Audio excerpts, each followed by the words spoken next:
to have you on my show, frankly speaking. I've waited for this opportunity for a very long time. Yeah, I also feel very good to be with you, so that participate in the mission what you are having, frankly speaking. And definitely it will be useful. I also want to see the type of viewers. My greetings to all of them. Well, that's very nice of you. You've always spoken frankly, and you've given your mind out. But let me begin by asking you, Dr. Kalam, what is Dr. Kalam doing after? It's a fantastic. After coming out of Rashtrapati? It's a fantastic question. Because the reason is, 3 months gone now after I come out of the office, and very busy life. I want to tell you frankly, it's a very busy life. I am continuing my work on the mission of developed India before 2020. That was the mission before, even now that's the mission. You'll be surprised, my theatre of action, many. The India 2020, how I am doing. Mostly is academy. I am in the academy and research now, teaching and research. First one, in India 2020, developed India, agriculture is very important area. So now for agriculture, agro-processing and biodiesel, I am working in the GP Pant Agriculture University. That's my theatre of action. Then for rural development and providing urban versus rural area, I am working Gandhigram Rural University near Dindigul. Now third area, tele-education, telemedicine and e-governance. Here, IIIT, Hyderabad, I am working with them, teaching, giving lectures, interacting, and some other missions generating. Then for technology for societal transformation, every university has got technology. For technology for societal transformation, I am working with Anna University, Chennai. Then for creative leadership, you need for all of things, you need creative leadership. IIM Hyderabad, that's Indian Institute of Management, Ahmedabad. I have been asked to be a faculty there. So the focus will be the creative leadership. Then for nanoscience, nanotechnology, which is going to become a big revolution, is going to make, I'll be working, and energy, nanoscience, nanotechnology, energy, with Banaras Hindu University I'll be working. I got an invitation, so I'm going to give 5 lectures there and interact with them. Then the next area is I will be working with for saving million lives. There is an organization, Emergency Management Institute, Research Institute, Emergency Research Institute, Hyderabad. Here the mission is saving million lives. I am their distinguished professor there. I will be working there in the mission of saving million lives from the accidents. The next area, apart from working in all these areas, I have visited so far 8 states in our country, and two foreign countries I have visited within 3 months' time. I think I would have met at least 2 lakhs people, 2 plus 1, 3 lakh people I have met in the 8 states. Mostly. That is after you left Rashtrapati. After I left, 300,000 people. You seem to be more busy after leaving Rashtrapati yeah. than when you were in. Why you? Because many people after presidentship, they choose to have a retired life. Yeah. They feel that the presidentship is the ultimate point of both personal and public achievement. Why are you pushing yourself so hard? What drives you?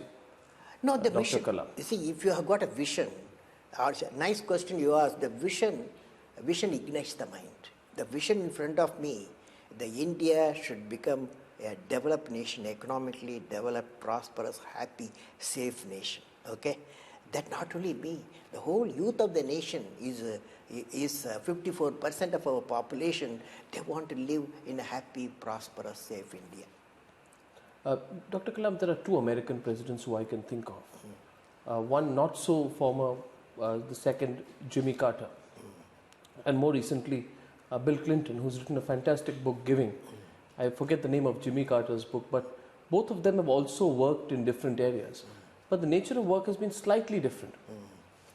They almost form philanthropic trusts, organizations, raise money, build institutions. So around them, there is a lot of capital generation also that is going on. You're a person who works more in the realm of ideas.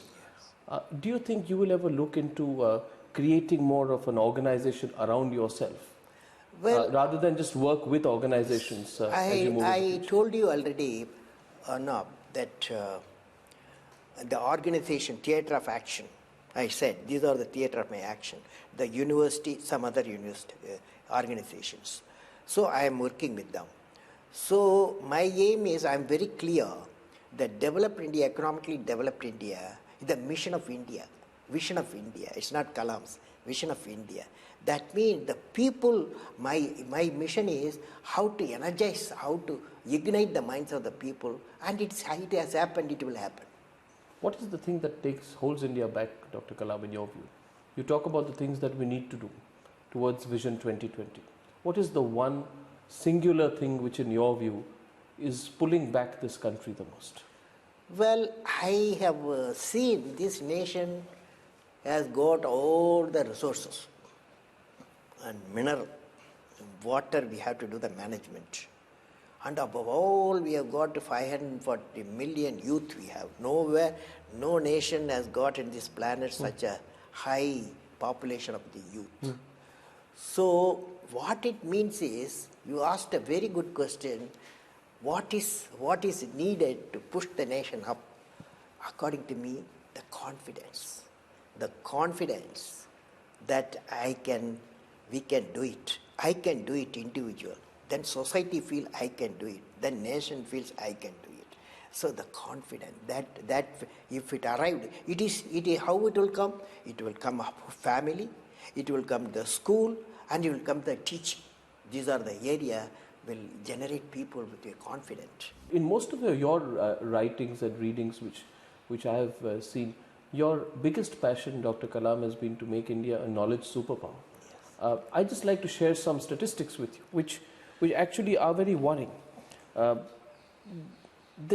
has been said that 75% of India's engineering graduates are not immediately employable, that 85% of non-engineering graduates are not immediately employable, that they have to go through retraining.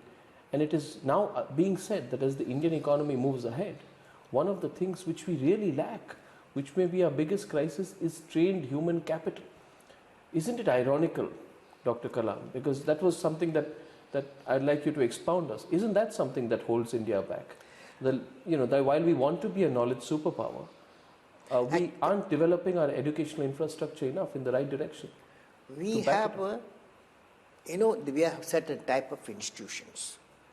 If you take IITs, IIM, and units of science, they give one type of ready-made people for going through different software, hardware development.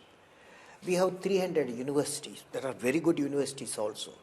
But when the 3 million graduates come out of 300 universities, they should be trained that as employment generators, yes, rather than employment seekers. That's why. How do we do that? That's why I am asking the university to change the syllabus, to carve out 6 months syllabus, so that it will be the confidence they can do it. They can take an enterprise. They can go to a venture capital bank, take the loan, and start a business, start a enterprise, small enterprise. We need millions and millions of such enterprise. 3 people, 4 people joined. This is the big economy in the developed world. So I have suggested the university education system and also government, time has come, a venture capital should come in a big way. All the banks should be having very friendly venture capital business they must do. And also when the graduates come out from various colleges, they will have confidence instead of the seekers of employment, they should become employment generators. So for that, syllabus has been regenerated, and also the type of training is given. They can learn anything, BSc, BA, BCom, they can learn. But when they are doing BA and when they are learning, 6 months we called out, so that a degree, a diploma will say he has got the following expertise, a uniquely expertise. That will give the confidence. He can go to outside can take a venture capital, take small enterprises he can start. It's very important. Dr. Kalam, it seems such a simple idea, but it's such a potent idea. Now, you can make such a change if you can make that happen. There is no better brand ambassador for India becoming a knowledge superpower than you, Dr. Kalam. You're widely accepted, hugely regarded and respected. Don't you feel restless almost sometimes that this is not happening? Because a person of your eminence shouldn't just ask for the change. You should push the change. Dr. See, Kalam, what can you do to make it happen in our life?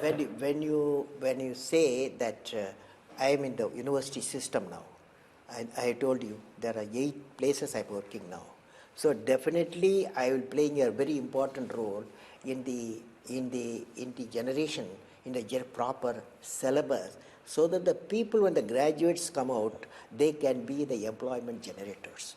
Now let us go to India 2020, developed India. Now the developed India, what does it mean? Developing, including the point what you have asked me, when you say economically developed India, it has got 10 components. I imagine 10 components. The first one, a nation where the rural and the urban divide has reduced to a thin line. You agree? That's very important. But it's not because there are nearly 600,000 villages we have. But it's not happening. No, it has to happen. It has to happen. That's the idea of telemedicine. I'm coming to telemedicine, teleeducation. That will give the connectivity. The next area is adequate access to energy and the quality water. Energy, quality water. This is the second area. This is very important. Third area, a nation where agriculture, industry and services sector work together in symphony. Now 3 directions. They have to work together in symphony. Each one assists there. For example, education and with value system is very important. Whatever we do, a nation where education, the value system is not denied to any meritorious candidate because of societal or economic discrimination. This is very important. Then a nation which is the best destination for the most talented scholars, scientists and investors. This all has to happen in a developed India. The next one, a nation where the governance is transparent. And responsive and corruption free. Now we may ask some question on that. A nation where poverty has been totally eradicated, illiteracy removed, and crimes against women and children are absent, and none in the society is alienated. Then I imagine a nation that is prosperous, healthy, secure, devoid of terrorism, peaceful, happy, and continuous with sustainable growth paths. Dr. Kalam, you are perhaps there was Zakir Hussain, there was Radhakrishnan, and then there was Dr. Kalam, who weren't professional politicians holding the highest office in this country. Do you feel, that your not being a professional politician helped your becoming a people's president? Because I'd like you to look back now and say that suppose you were a retired politician who became president, as opposed to a career technocrat who was chosen to become president. Does it make a difference in the way you think, in the way you approach things? See, I believe the following. Every president in the Rashtrapati Bhavan, I have studied all of them. From few of them politicians, few of them professional lawyers, few of them judges, and few of them for example, I am from the science and technology part of it. And varied spectrum they have come. Each one, when I study them, they have brought some core competence, left it there. So it's the integrated effect of the core competence, Rashtrapati Bhavan, integrated effect of the core competence. Now, if you say that uniquely you are what you call people's president, best president, all this if you say attribute it, I don't have a comment on that because it's a people's choice, okay? Only I can say I have worked in these following areas, I can say that. But did you deliberately, I mean, this epithet has not been made by you, Dr. Kalam, but it has come to you of being a people's president. Can you tell me in your own self-assessment, you're a man of such scientific temper, what is it that people saw in you that they called you a people's president? See, What was it about your term as president that they call you the only people's president?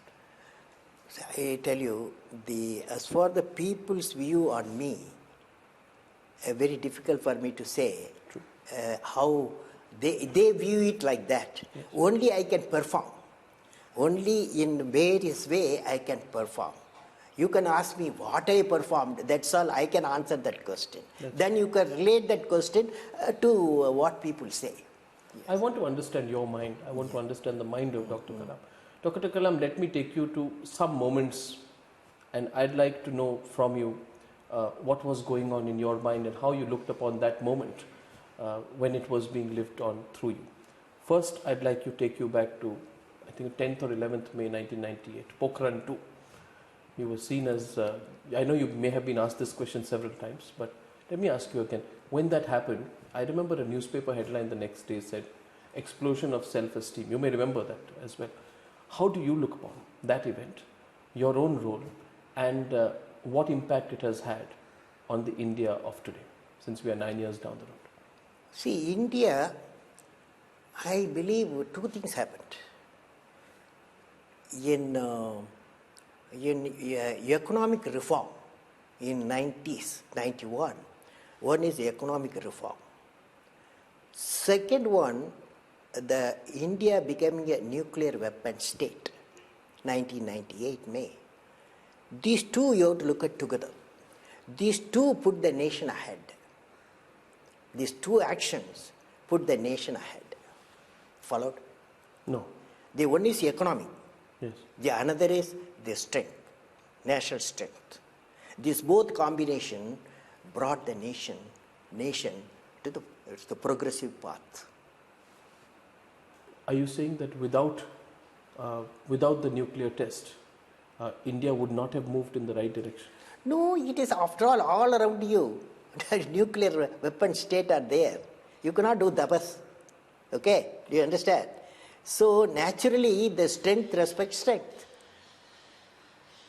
So you're basically... So the economic progress, economic liberalization, economic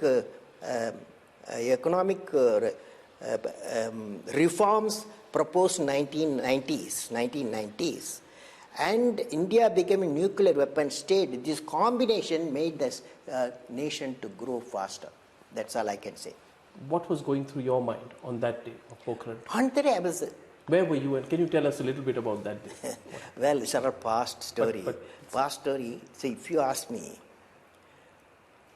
see, the various elements in 40 years of life has taken place. Okay. In nuclear weapon, India became nuclear weapon state also. An event, it's an event. You want me to say events, what happened? Yes. Number one, my team launched SLV-3 satellite launch vehicle. That was in 1980. Put the Rohini satellite in the orbit. It was a happiness. First time you see our own satellite launch vehicle in the country my team built. So I was very happy. Then Agni missile reached the target 1989. That also gave me a lot of happiness. Then third thing happened, I was a chairman for Technology Information Forecasting Council, TIFAC. There we evolved India 2020, developed India, how to become a developed India. When that vision document put to Prime Minister and announced for the nation, that also great happiness. Then India became a nuclear weapon state. That gives also happiness. But you can ask me, which is the fantastic happiness you got out of all this happiness? That's the question you are driving me. Yes. Fantastic happiness. You know, One day I was in my laboratory in Hyderabad. Then one doctor came. His name is Professor Prasad. He comes to my laboratory, sees a material used as a heat shield for Agni. He touches the material, lifts the material. He says, so light, material so light and so strong. He took me to his hospital, orthopedic hospital. He showed me nearly 30, 40 people, young people below 15 years. They were having the calipers. It's called FRO, calipers, wooden calipers, weighing 4 kilograms. He told me, such a fantastic material this you are having. Why not you help these suffering children? Then we moved it, we make a mold within a week's time. We made a calipers, 400 grams, 4 kilograms, 400 grams. The children wore that. When they wore that, within 10 days' time, children started running, such a light one. The parents were in tears. That tears gave me fantastic happiness. Well, you're saying when you look back on your entire career, that moment was more important? That moment, the greatest moment for me. You know what I mean? The parents' tears, happiness, tears of happiness, that gave me the fantastic happiness to me. That's the highest level. That I'll call it Anand, the highest level. Dr. Kalam, in any person's career in life, especially of a person whose experience is as vast as yours, there are monumental events and there are some questions that remain unanswered. Now, you can choose not to answer if you want, but I want to take the opportunity to ask you a few basic questions. It was said, and let me tell you what was said, you know what was printed, what was said when you became president is that Dr. Kalam is perhaps the best candidate that one could have for the job of Rashtrapati Bhavan, but he's an independent-minded man. And the one worries everybody has sometimes of keeping a president who's independent-minded is, will he listen to the government when he needs to? Was that something which ever crossed your mind, A? B, when you were president, did you ever feel stifled? Were there any moments of self-doubt in your 5 years in Rashtrapati Bhavan? Well, many times I have to take decisions. And so when making a decisions, the best guidance is Constitution. Constitution gives the best guidance. So I believe in consultation.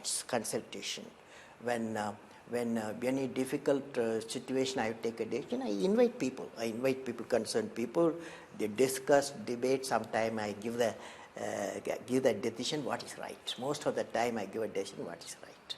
So throughout I was in that 5 years period, I had a happy mind. That was I can assure you. Because of the surroundings, because the type of decision. Once your mind says what is right you are doing, you'll be happy.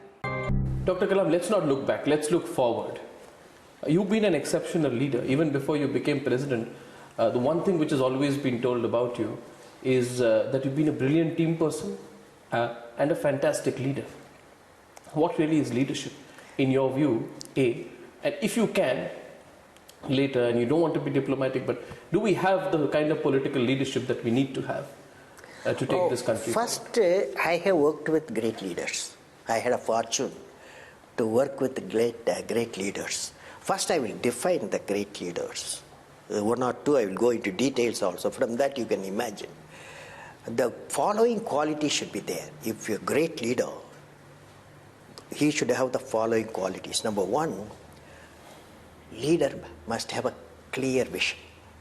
Vision for the nation, vision for science, vision for industry, vision for social upliftment, a vision. Next one, leader must know how to manage success or failure.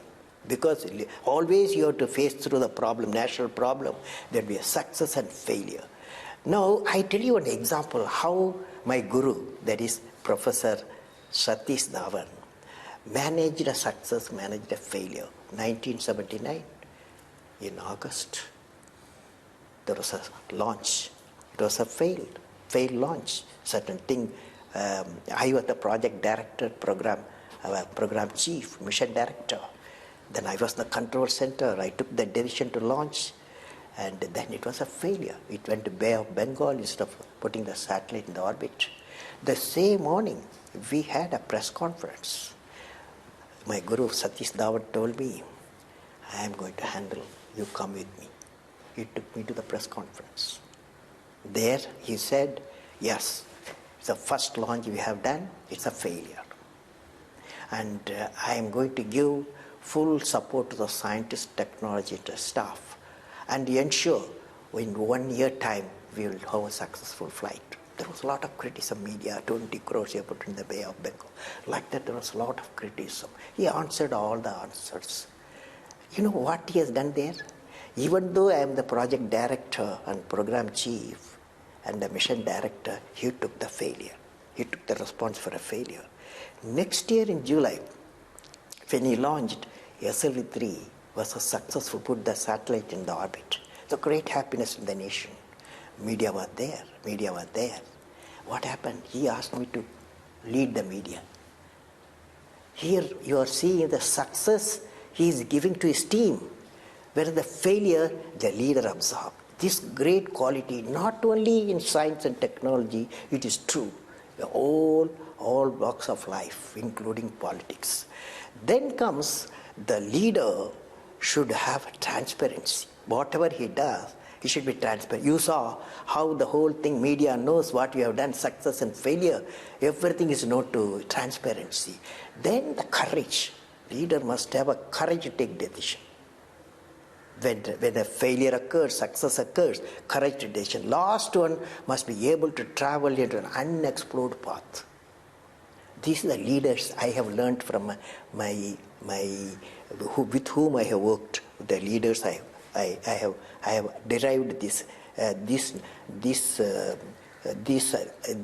traits. Now the last point, very important, are political leaders. What the unique thing political leaders need?